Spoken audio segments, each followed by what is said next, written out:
This is the 2027 Kia Telluride HEV SX, and it is a midsize SUV that will not disappoint you. Hey everybody, it's Tom from Vehicle Visionary. I hope you're having a great day. We're back at Kia here in Bossier City, Louisiana for today's video. If you want to know more, check out the link down in the description of the video. The exterior color on this model is not pollen. It's actually ebony. Just a lot of pollen floating around in the air, so kind of hard to keep it clean today. And as far as your interior color goes, it is deep navy and Tuscan umber, a very unique looking interior. Maybe not for everybody, but for those who are looking for something that has a little bit of a different look, a little bit more of an elegant while remaining sporty look, that is definitely something to consider. Here on the front end, we're obviously going to see that it still looks like a Telluride. Although this is the second generation fully redesigned for 2027, you will find full LED lighting here. LED headlights, LED daytime running lights. We also have the LED fog lights. They're going to be right down here, and our LED turn signal indicators. Now, a little bit of a different look here with the grille area compared to the non-hybrid versions. And by the way, that flickering effect, kind of that in-motion effect you see right there, is not really happening. Someone might ask about that. That's only happening because of my camera. We'll find the Kia badge here with the front view camera. Right underneath there, we've got our grille areas right here. You can see what all we have. I do like the lack of gloss black being everywhere, which seems to be on more and more vehicles these days. But we're going to find that nice squared off look here. But still, some nice lines, a little bit of a rounded edge as we work our way down the hood right here. And everything seems to be proportionate just right. Now this model is front wheel drive, but all wheel drive is available if that's something you so desire. And tell me what you think about these wheels. Now these are the 20-inch wheels. These are the optional wheels. Gonna have that gloss black finish on them. The body color on your fender surround right here, that's gonna look just right, but it's not gonna be that way all the way around. You can see down here in this area, a little bit of a different finish with our trim. It seems to stand out and look just right. With the side view mirrors, they're gonna be heated. Turn signal indicators are built in. They're power folding and power adjustable. You're also going to have blind spot monitoring built in right there. And just so you can see, here is the button that I can push to fold those mirrors in. Just so you can see that that is an option here. Nice large windows, very easy to see out of. The roof rails are up top. We will have our front and rear sunroofs. And then a little bit of that trim work that just kind of sets things off as we work our way down the side. And finishing things off here with the LED tail lights, nice and bright. You can see that I have the turn signal indicator turned on here on the right-hand side, just so you can see how that looks. And you might wonder about the rear window wiper. Well, it's here. It's just neatly tucked away right up here in this area. So it is here in that rear roof spoiler. The Kia logo, the Telluride logo back here, and obviously HEV. One thing that is interesting, some automakers going away from exposed exhaust outlets, tailpipes ultimately being exposed through the bumper. What are your thoughts on that? That is something we obviously don't have here. Here is the remote for 2027. No buttons on the face of the remote. Everything is on the side. Lock, unlock. You've got the button to open and close the power tailgate. Panic button is right there. And remote start is right here. You will also find that you have the deployable door handles. Those will help out with aerodynamics. And one other thing, you can set things up if you want to where these mirrors will automatically fold when you lock the vehicle and unfold when you lock it, if that's something you want to set up. And let's talk about the powertrain. Obviously, this being an HEV or a hybrid electric vehicle, you're gonna have a combination of a 2.5 liter 4-cylinder engine and an electric motor. All of that together puts out 329 horsepower, 339 pounds-feet of torque. Will be mated, ironically, not to a CVT, but to a 6-speed automatic transmission. 0 to 60, about 6.5 seconds, top speed about 125 miles per hour. And how about our estimated MPGs? Well, I'll let you see the window sticker just so you can see that for yourself. Here's what we have. 32 city, 34 highway, 33 combined, and 3 gallons of gas per every 100 miles driven. Here's the window sticker for those who may want to look at it. And you have an 18.8 gallon gas tank. You have to push the button right there to open the gas door. You're not going to be able to walk up here and just push it and open it. And you'll notice that you have a red gas cap in this case. You don't have capless fuel fill. Your towing capacity ranges between about 3,500 and 4,000 pounds when you go front wheel drive. You do have the power hands-free tailgate. And how about your cargo capacity? Well, here are the details where that is concerned. 21 cubic feet, up to 46, up to 87 cubic feet when it's maximized as it is right now. You can lower the seats down, as you can see. And what you'll do is you actually push these buttons right here. You only push them to bring the seats down. You can't actually raise them back up, unfortunately, with those buttons on the middle seats. But with the rear seats, you're going to have the release right here that has the strap, and you can pull that up and actually get those back in place or leave them down if you want to, whatever you want to do with that. And a little bit of storage space underneath the floor right here, and something that might surprise a few people. I'm going to show this to you so you can see it. There is a spare tire. How about that? A hybrid electric vehicle with a spare tire. Not too many of those around.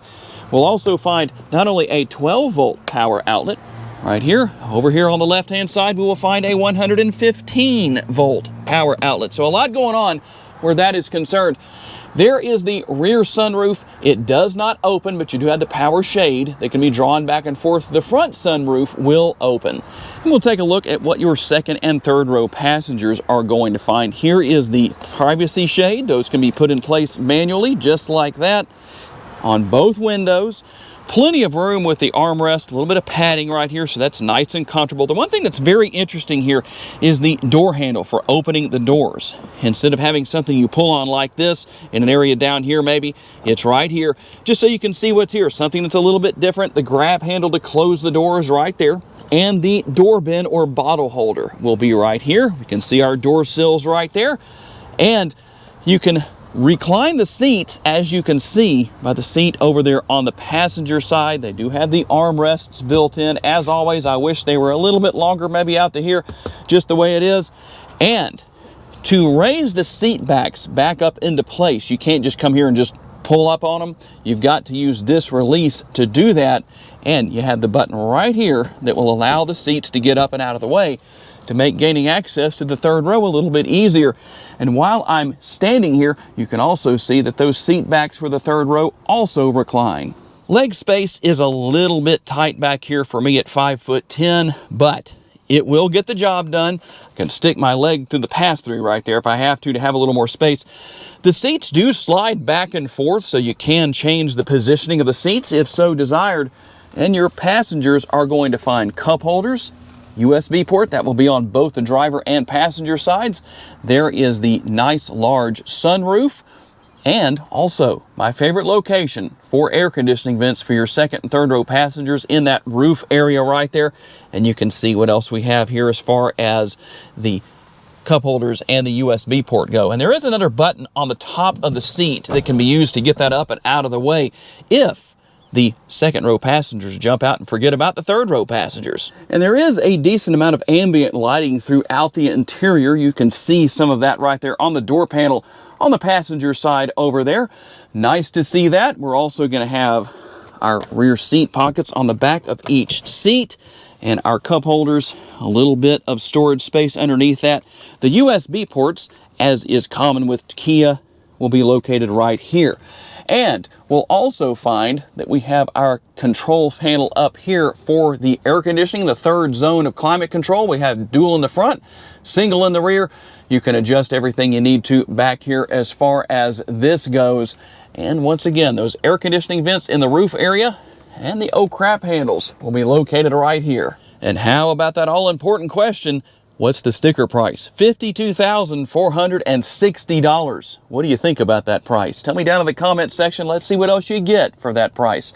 The sunglass holder will be located right here with the upper console. And then if you want to open and close the power shade for the rear sunroof, that's where you do that. This will open and close the sunroof right here, which by the way has a manual shade. Just to show you that that does open. There you go, just to see how that works. And then we're going to have all the other typical features here you expect to find as far as your lights and different features like that are going to be on the upper console. Plenty of room with the armrest and door bins on the front doors, more than we had with the rear. Give you a better look at the interior colors and what you can find as far as design elements go with the seats. And we'll work our way over here to the driver's side door. Now, one thing I do wish was different is that you had seat memory on the passenger side, but you will find the seat memory here on the driver's side. You will also find your controls for the heated and ventilated seats. We will have the heated and ventilated seats on both sides for the driver and the passenger. You can control your side view mirrors, I should say, right here, lock and unlock, and everything for your one touch down and one touch up at all 4-door windows. Nice to have that. You can see some of the other controls here as far as opening and closing the power tailgate, the button for traction control, all that good stuff's going to be here. There's your power parking brake. One thing that I would like to see here that isn't is a power adjustable steering wheel. Not the end of the world, but it is manually adjustable. The steering wheel shape a little bit different from a lot of other vehicles out there, as you can see, and it is very comfortable. Going to have all of your different controls here for cruise control, and all of the other things such as voice commands and all that good stuff will be here depending on what you need to do and what you need to control. That's going to be pretty easy to deal with. You can go through a few different things here, as you can see on the driver's display. I'm just using the scroll wheel right there depending on what I need to see. And then we can just go right back to where we were with the digital speedometer. If you want to leave that there, you've got your traffic sign recognition. All of that's going to be here. Very convenient to use. Now, as far as the center screen goes, here's something that is a little bit different. All of your buttons that you can use to go to different places, such as home, map, and other things such as your buttons right here, media, all of that's going to be there. What's interesting about that is that it is the color of the interior, and it doesn't really look like typical buttons. Kind of a nice little feature to have, I'd say. We can come right here, and we're going to just go right over here. Now, for those of you that are saying, well, there's not much there, you can even watch YouTube. So you can watch my videos if you want to. We're not going to do that right now. But you'll notice your different icons that you have here, and you might be looking for a lot more than that. We can go right here to settings, and that is where you're going to find those things, such as how you set up different options with the vehicle. You can come in and deal with lights right here. This is how you're going to control your ambient lighting, which is going to be done right here. There you go, just so you can see how that works. We can hit the home button and go back home right there. You do have your built-in navigation, wireless capabilities for your smartphone. And then when I go into reverse, our cameras will come up, and there are cameras all over the place. You saw that earlier with the front view camera, but you also have that side view, or I should say overhead view right there.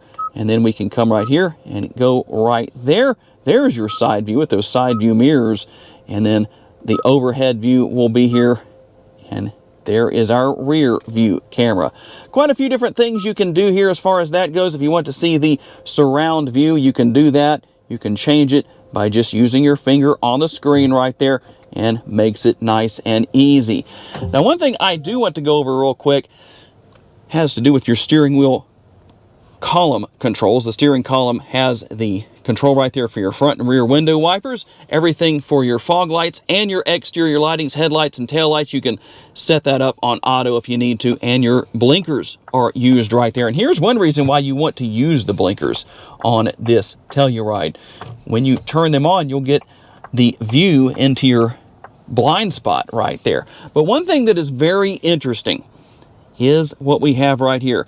A bit of a multitasker. It's not only the shifter, here is the button to start and stop the engine, and then you're going to twist this area. This is how you go into reverse. We twist it forward to go into drive, and then here is how you go back into park. Tell me what you think about that. A little bit of a different thing.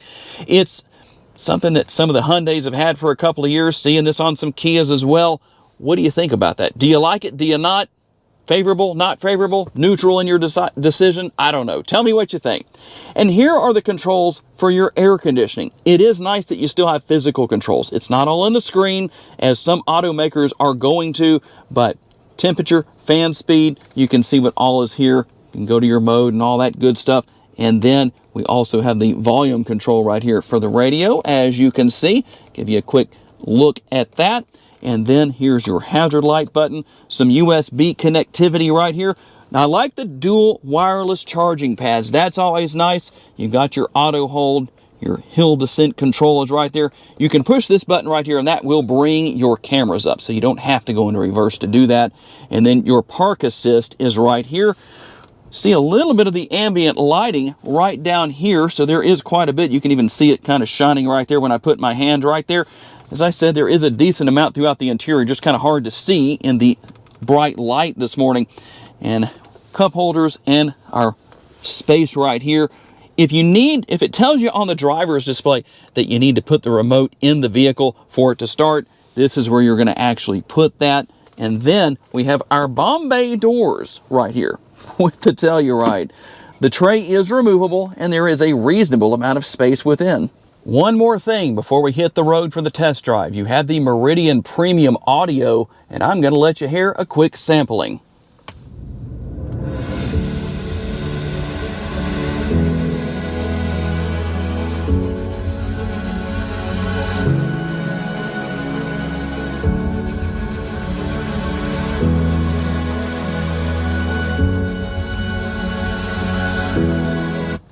We won't go too far with that, but I can tell you, while I don't think my microphone does it justice, it sounds really good.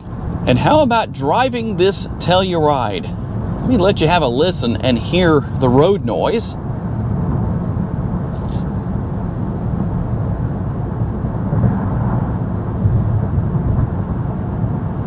For me, it's not too bad.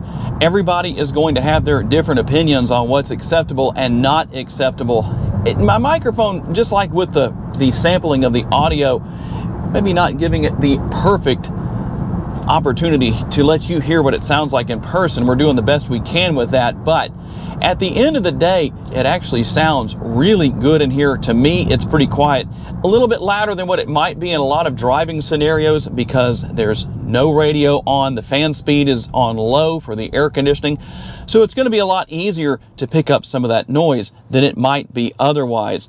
Ultimately, it gets down the road just fine with no trouble at all. Seems to have just the right amount of horsepower and torque, not meant to be the fastest thing on the road, that's for sure. But when you need to get up to speed, you can. Let you listen.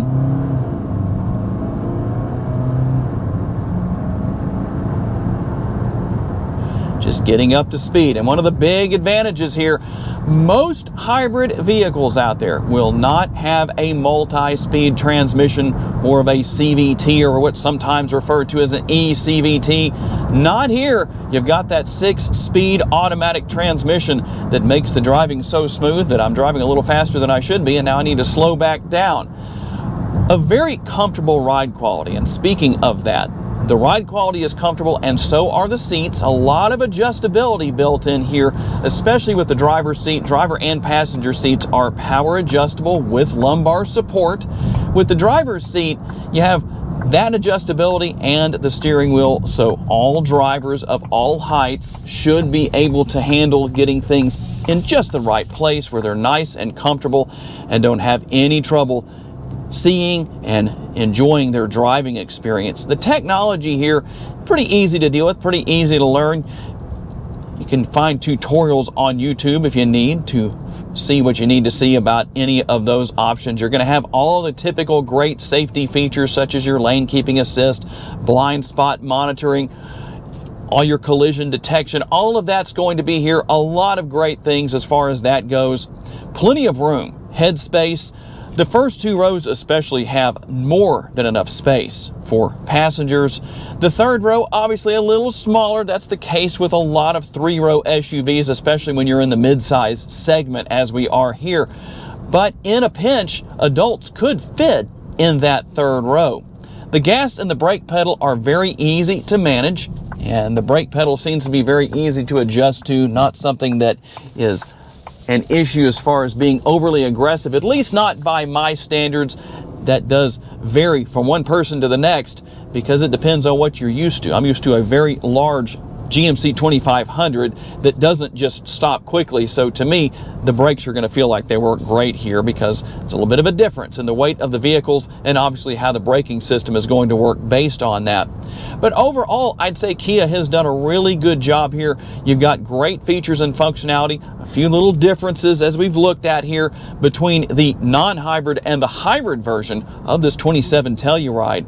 And there it is, the 2027 Kia Telluride HEV. Tell me what you think down in the comments section. It is definitely something you shouldn't overlook. A lot of great features and functionality, but I'm curious, what do you think about it, and did Kia make the right changes? Tell me down in the comments section. I would like to say a special thanks to my friends at Kia in Bossier City, Louisiana, for letting me borrow this Telluride for the day so I could tell you all about it. And a special thanks to all of you for being kind enough to give me the opportunity to give you a vision for your next vehicle. If you enjoyed this video, please hit the like button. That's very helpful to me.